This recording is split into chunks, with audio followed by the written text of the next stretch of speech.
US President Donald Trump has announced a 25% tariff on all car and light truck imports into the country. Look, in his first few days in office, Donald Trump has clearly again threatened Europe with tariffs. How bad could the consequences for Germany be? To the United States, where Donald Trump has threatened to impose 25% tariffs on imports from the European Union, accusing the bloc of taking advantage of his country. How can you impose a 25% tariff on your closest allies and expect no backlash? That's exactly what Trump has done, slapping a hefty tax on foreign-made cars and parts. Now, Japan, South Korea, and the EU are hitting back with retaliatory measures that could disrupt global trade. With billions at stake and tensions escalating, Trump has gone quiet. Is his silence a calculated move or a sign of alarm? How far will these nations go to make the US pay? Let's dive in. Trump's 25% tariff chaos is kicking into high gear. The auto tariffs he's long promised, they're not just coming, they're here. The White House confirmed it on Tuesday, far earlier than anticipated. They're calling it Liberation Day, which sounds dramatic but murky. Liberating what exactly? Certainly not American consumers' wallets. On April 2nd, Trump is set to unveil new tariffs, imposing a 25% tax on all foreign cars and car parts entering the U.S. starting April 3rd. Vehicle importers will feel the squeeze, while car parts will face the same fate in May or possibly later. But they're definitely in the crosshairs. Things get intense here. Trump's not flinching. When pressed about soaring car prices, he bluntly told NBC News he couldn't care less, his exact words. Even bolder, he admitted he wants foreign automakers to jack up prices, betting it'll push buyers toward American cars, as if higher costs will somehow make U.S. vehicles more attractive to cash-strapped consumers. Economists are skeptical, warning that these tariffs could unleash a cascade of problems: temporary halts in U.S. car manufacturing, supply chain delays, layoffs, and price spikes that hit consumers hard. Why? American car factories rely heavily on foreign parts. So this isn't just an overseas issue, it's a domestic disaster in the making. Trump's trying to sound open to compromise, claiming he'll treat other countries better than they treated us and hinting at potential exemptions. But while he's playing the deal maker, other nations aren't standing still. Canada, for instance, is fed up. Prime Minister Mark Carney didn't mince words, stating that Trump's tariff threats have shattered what was once a solid partnership. Despite Trump's attempt to paint their phone call as positive, Canada's moves tell another story. They've already rolled out retaliatory tariffs and are now going further, reevaluating their entire defense strategy. Canada is reconsidering its massive F-35 fighter jet deal, worth billions, which could have funneled money directly to U.S. manufacturers. Instead, they're turning to Europe, eyeing contracts with European defense firms while bolstering their own manufacturing sector. It's a 1-2 punch. The U.S. loses the deal, and Canada deepens ties with Europe. While Trump touts Liberation Day, America's trading partners seem to be plotting their own version, breaking free from dependence on the U.S. The pressing question is whether Trump has sparked a global domino effect and if the U.S. is prepared for the consequences. Europe isn't staying quiet either. Trump's 25% tariff strike didn't just jolt Canada, it shook the European Union too. But this time, the EU isn't settling for diplomatic niceties. Commission President Ursula von der Leyen made it clear. Europe is gearing up to retaliate. They're open to negotiations with Washington, but only on a level playing field. Meanwhile, they're not twiddling their thumbs, they're actively preparing their next move. Trump's tariffs on aluminum and steel last month already hit the EU's industries hard. And now with the 25% tariff on foreign cars confirmed, plus another tax on car parts slated for early May, the pressure is intensifying quickly. Germany isn't holding back, with officials bluntly stating, "We will not give in."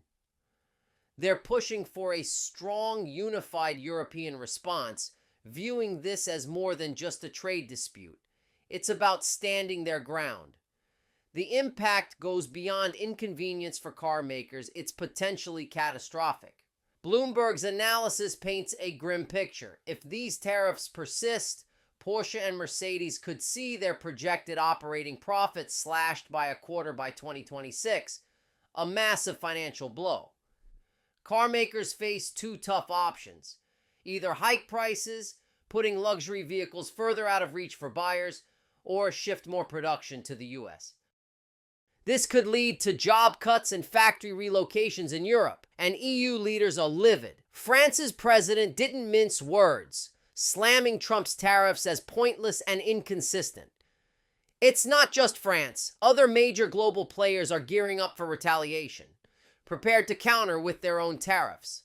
In a Tuesday speech, EU Commission President Ursula von der Leyen was unequivocal. "We didn't start this fight, and the EU doesn't want to escalate, but we're ready if we must." Her precise words: "We have a strong plan to retaliate if necessary." When von der Leyen says strong, she means business. While she kept specifics under wraps, Europe's shown its muscle before. When Trump hit steel and aluminum last month, the EU struck back swiftly, targeting $28 billion in US goods. Their choices weren't random. Bourbon, boats, and motorbikes, all emblematic American exports, were deliberately hit. It's not just about money, it's about standing on principle. Germany has been unwavering, declaring, "We will not back down," and rallying Europe for a unified response. The momentum is on their side, and Bloomberg's analysis underscores the gravity of the situation. Trump's tariffs could wipe out a quarter of Porsche and Mercedes' projected operating profits by 2026, a devastating blow. To offset the damage, companies face a tough choice: raise prices or shift more production to the US, which could lead to job losses in Europe. France's president was equally blunt, dismissing the tariffs as pointless and illogical. Now, other global economies are aligning with the EU, ready to counter any further trade strikes from Washington. This isn't just one nation resisting, it's starting to look like a global coalition. The question looms: is the US prepared to face a united front of economic heavyweights? Europe isn't bluffing, and tensions are escalating rapidly. In Tokyo, there's a quiet but urgent scramble. With Trump's 25% auto tariffs looming, Japan is pulling out all the stops to soften the blow. They're hoping, almost desperately, that automakers like Toyota and Honda might secure exemptions. But analysts aren't holding their breath. On Tuesday, Japan's Prime Minister Shigeru Ishiba emphasized that his government is in overdrive, with the ministries of Trade, Finance, and Foreign Affairs fully mobilized. Ishiba even stated he's prepared to hop on a plane to Washington without hesitation, ready to personally plead Japan's case to Trump. But time is running out. Starting Thursday, the U.S. will begin imposing 25% tariffs on auto imports, with fully imported cars first in line, effective at midnight U.S. time. In the coming weeks, auto parts will also face the squeeze. The catch? Japan, despite being America's closest ally in Asia, isn't on the exemption list. If these tariffs hit, the fallout could be severe. Martin Schultz, chief economist at Fujitsu's Global Market Intelligence Unit, warned that the impact on Japanese businesses could be significant. He's not overstating it. About 1/3 of Japan's exports are cars or auto-related, supporting roughly 8% of the workforce, millions of jobs. Schultz estimates this could knock 0.2% off Japan's economy, a substantial hit. Major automakers like Toyota and Honda are already gearing up for a tough road ahead, as their U.S. exports are critical to Japan's economy. The strain is palpable. The Bank of Japan's latest report shows business confidence among large manufacturers declining for the first time in a year, a clear signal of industry unease. Prime Minister Shigeru Ishiba told reporters, "I'm ready to go to Washington if it's needed," and his tone leaves no doubt he's serious. His stance is clear. If there's even a slim chance to safeguard jobs and industries, he'll take it. This isn't just rhetoric. Japan is preparing a robust fallback plan.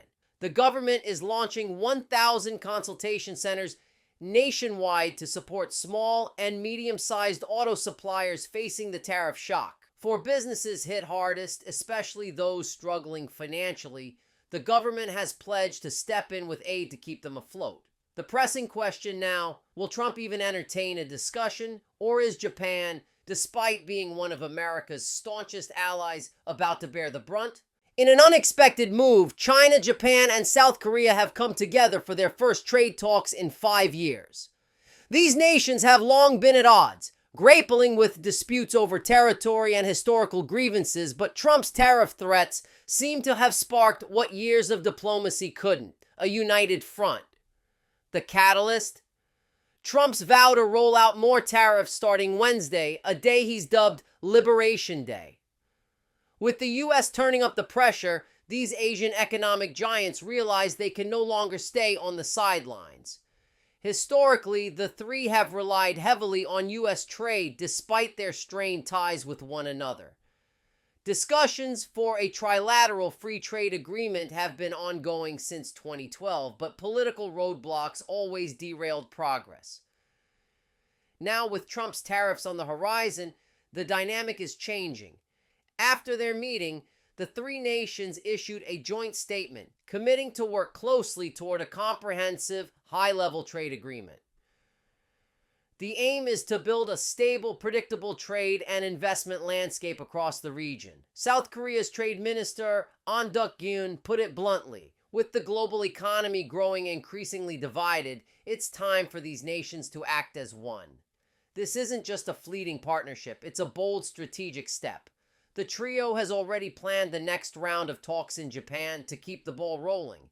If China, Japan, and South Korea manage to seal a deal, it could reshape global trade dynamics and sideline the U.S. What's more, Trump's protectionist approach might backfire on the U.S. sooner than expected. Banco Santander's executive chair told CNBC that American consumers will bear the brunt first as tariffs drive up prices, fuel inflation, and shrink purchasing power. This view is gaining traction among analysts, who warned that Trump's trade war could not only alienate allies but hit U.S. shoppers hardest. So while Trump champions economic liberation, has he inadvertently pushed Asia's biggest players into a powerful alliance? If so, the consequences could be far greater than he anticipated. Do you think these counter moves will force the U.S. to reconsider, or is this just the start of something much larger? Now, if you like this video, check out this next video right here.